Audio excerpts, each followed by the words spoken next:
La vache et le bœuf ont la même origine. L'oros, une bête sauvage qui n'existe plus. Nous l'avons domestiquée, transformée. Et ainsi sont nés deux animaux qui allaient changer l'histoire de l'humanité. Saviez-vous que l'un d'eux a aidé à bâtir des empires, tandis que l'autre était vénéré comme une divinité? Ou que leur différence la plus importante ne réside pas dans leur corps, mais dans ce que les humains en ont fait? Derrière leur nom se cachent des choix humains, de la biologie, de l'histoire et même du drame. Restez jusqu'à la fin, car ceci n'est pas seulement de l'élevage, c'est de l'évolution. Pour commencer, mettons une chose au clair. La vache et le bœuf ne sont pas des espèces différentes.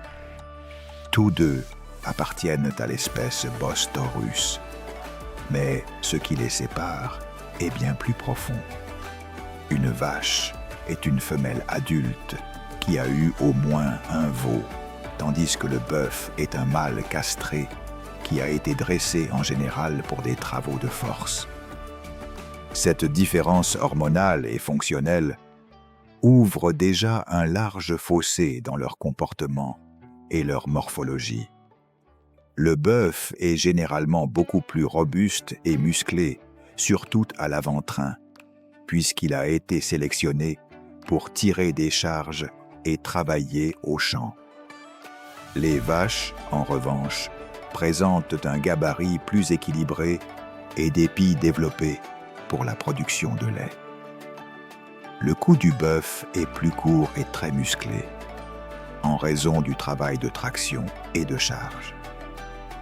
La vache, à l'inverse, a un cou plus fin et allongé, adapté à sa biologie reproductive et à sa fonction de pâturage.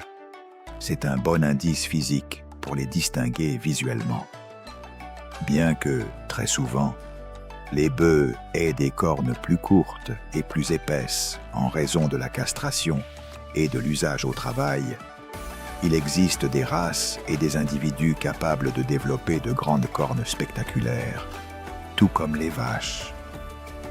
La taille et la forme des cornes dépendent beaucoup de la génétique de la race et de l'alimentation, bien plus que du fait que l'animal soit vache ou bœuf. C'est pourquoi il n'est pas rare de voir des bœufs aux cornes vraiment impressionnantes, même si leur rôle principal demeure celui d'animaux de travail. Par ailleurs, la vache est un animal social qui se déplace en troupeau et manifeste un comportement actif et coopératif.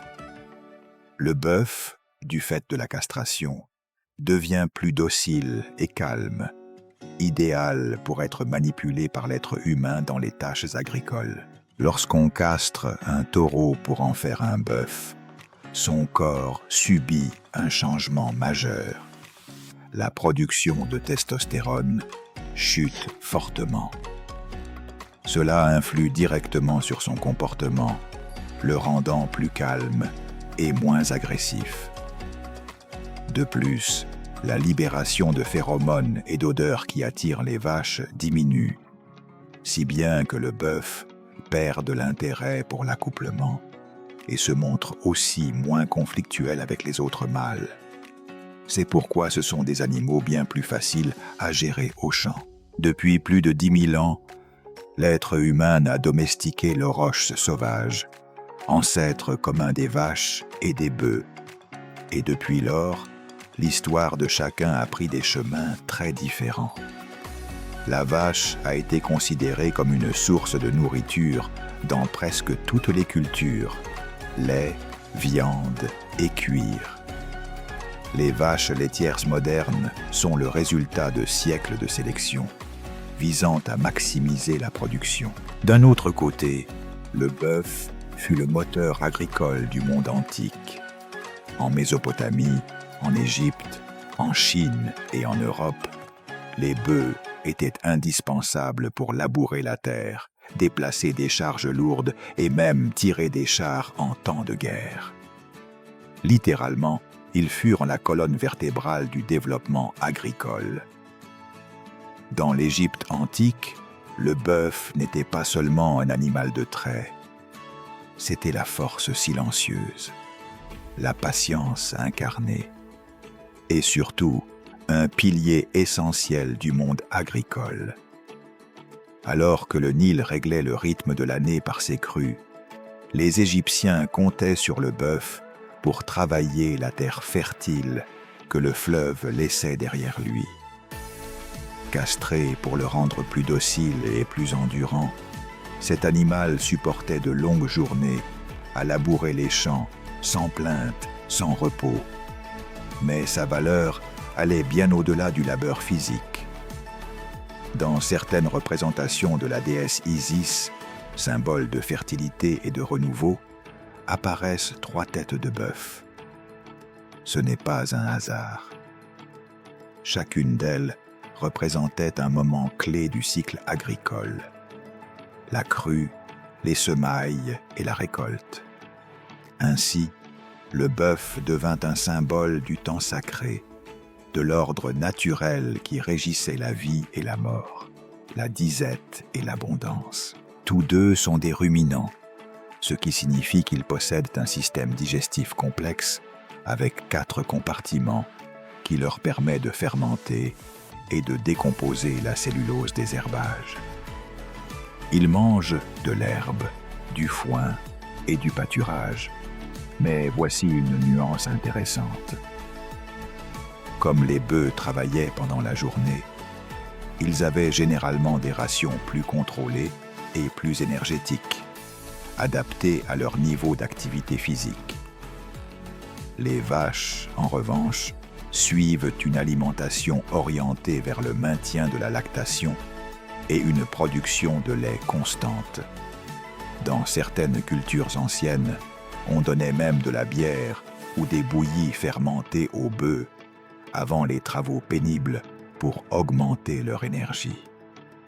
Bien qu'ils mangent essentiellement la même chose, leurs besoins nutritionnels et la manière dont on gère leur alimentation introduisent une différence importante entre les deux. Tous deux vivent en milieu rural, mais avec des différences d'usage et de gestion. Les vaches sont généralement maintenues en étable ou dans des prairies bien délimitées, orientées vers la production laitière ou bouchère, avec des cycles et des contrôles sanitaires stricts. Les bœufs, en revanche, étaient élevés sur des terrains plus vastes et plus rudes, pensés pour les routes de transport ou les travaux agricoles. Le dressage du bœuf était un art transmis de génération en génération. On lui apprenait à répondre aux ordres, à marcher bien droit et même à se synchroniser avec un autre bœuf dans des jougs doubles. Cet entraînement commençait vers l'âge de 2 ans. Côté longévité, une vache peut vivre entre 15 et 20 ans, tandis que le bœuf, selon l'intensité du travail, pouvait avoir une vie plus courte, même si certains individus exceptionnels ont dépassé les 25 ans. Pendant la Première Guerre mondiale, certains bœufs furent utilisés pour transporter des munitions sur des terrains où même les chevaux ne pouvaient pas passer. On raconte qu'en France, un bœuf nommé Constantin fut décoré pour son endurance et son courage, après avoir transporté des munitions en zone de combat. Bien qu'il n'existe pas d'archives officielles pour le confirmer, cette histoire a été rapportée comme un exemple du sacrifice silencieux de ces animaux pendant la guerre. En 1930, une vache nommée Elm Farm Ollie devint la première à voler en avion et aussi la première à être traitée en plein vol dans le cadre d'une démonstration lors d'une foire agricole sur l'avenir de l'aviation.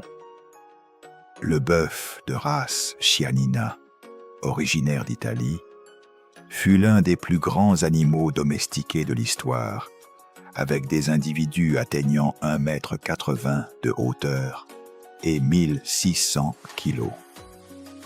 À titre de comparaison, une vache laitière moyenne pèse entre 600 et 800 kilos.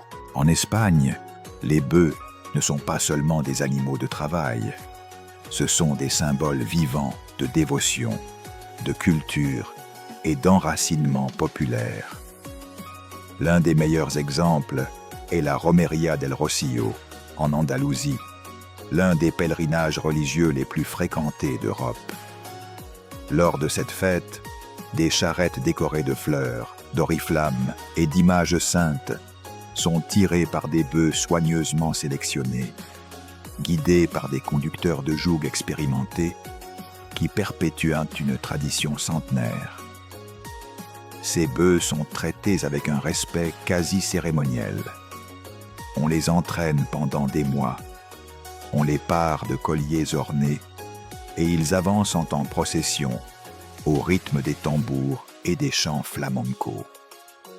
Cet usage cérémoniel des bœufs existe aussi dans d'autres régions comme la Galice, la Castille et Léon ou l'Estrémadure, Espagne, où on les a vus tirer des trônes lors de processions ou participer à des foires d'élevage.